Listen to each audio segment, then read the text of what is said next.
Daghang mga tawo gapaningkamot pagpakasala aron sila malipay, manglimbong sa dula aron sila malipay, mangawat aron sila malipay, magtake og bawal na gamot aron sila malipay. Sayop kamo mga igsoon. Ang mga sala dili na maghatag niyog kalipay, apan lit-ag kana sa inyong kalaglagan. Ingon pa sa pulong sa Ginoo, ang mga sala sa taong daotan lit-ag alang sa iyang kaugalingon ug maunay siya kalaang sa iyang kaugalingong sala.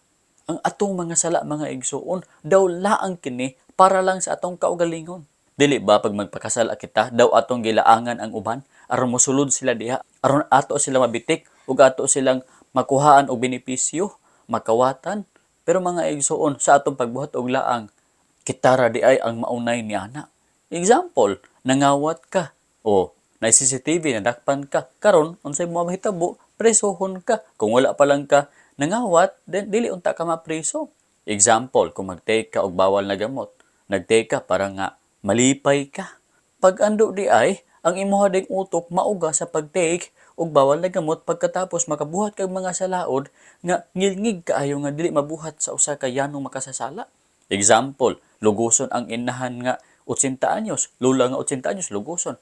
Pagkatapos, ang bata nga 8 months old pa, luguson tungod sa pag-take og bawal na gamot. Dayon, madakpan ka, presohon ka, mag-antos ka, sa presohan sa walay katapusan. Di ba mga igsoon, ang sala lit-ag lamang sa atong kaugalingong kinabuhi. Abi nato ang sala makalipay ka nato, pero di ay dili magkaalaot ka nato. Ang mga sala sa taong daotan lit-ag alang sa iyang kaugalingon ug maunay siya kalaang sa iyang kaugalingong mga sala. Libakira ka, nagbuhat-buhat kag istorya sa imong silingan. Karon, kay wala may pasukuranan ang imuhang istorya, gikasuhan kag libel, gikasuhan kag pangpangdaot og dungog. Di, preso na pug ka. Kung wala pala unta ka manghilabot sa uban, dili unta ka mapreso.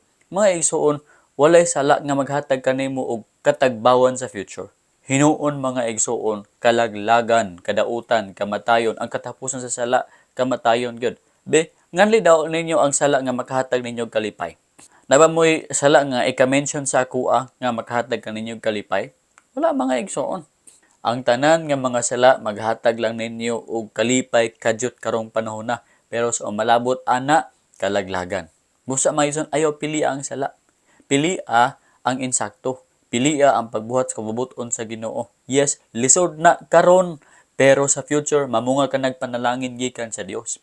Example, nagnegosyo ka, tarong imuhang timbangan, tarong ang imuhang produkto, walay limbong, dugi ka maka-income kay di magkakapangilad.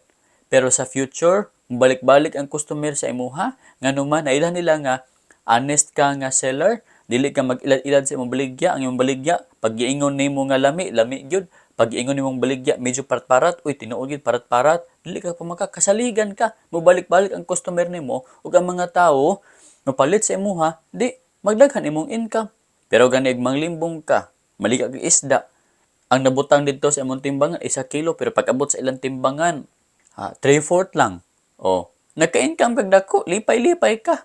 Pero madugay, mabantayan ka nga nang limbong ka ug ang mga customer nimo di na mabalik sa imuha. Nganuman limbongan man ka, magansi man sila sa imuha. Di ba? Ingani ang kalahian mga igsoon sa pagbuhat og insakto ug sa pagbuhat og daotan. Sa pagbuhat og insakto, patsada kayo. Karon, lisod, pero sa umalabot, hiyahay ka. Kay mubalik-balik ang panalangin sa imuha. Pero magbuhat kag daotan, karon lang na ang panalangin.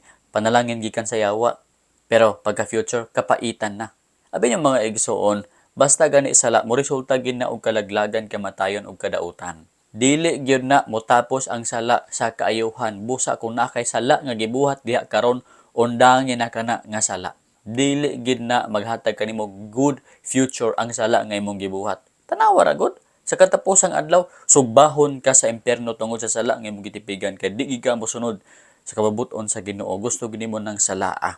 Mga igsoon, undangin na repent, dawata si Kristo isip Dios manuluwas, pag hinulsol na ug ikaw makabaton sa kaluwasan. Verse 23, mamatay siya kay wala man siya'y pagpugong sa kaugalingon. Ang iyang kabuang mauray magdala kaniya ngadto sa lubnganan. Mamatay ka. Nganuman wala kay pagpugong sa kaugalingon. Example, grabe gini mong inom, inom, inom, inom. hubog, hubog, hubog, puntag hubog, udto hubog, way pagpugong sa kaugalingon. Madaot ang imong atay, madaot ang imong kidney, madaot ang imong kasing-kasing, madaot ang tanan. Ug mamatay ka tungod sa imong pagkawalay pagpugong sa kaugalingon, ug mamatay ka tungod sa imong kaugalingong kabuang. Example, palahubog, patakalag yaw-yaw sa kalsada, gipusil, nganong man, isog kayo pag mahubog. Pag dali hubog butan, pag mahubog, pwede nang isuga, gipusil. Napag-iisa, hambugiro kay magdalag motor. Padagan ikusog kayo pag night 6. O, unsay nahitabo? Banggaan, nakabangga, patay. Diba? May malaunta nang namatay ta nga wala na nagbuhat og sala kaysa namatay ta tungod sa tong kabuang.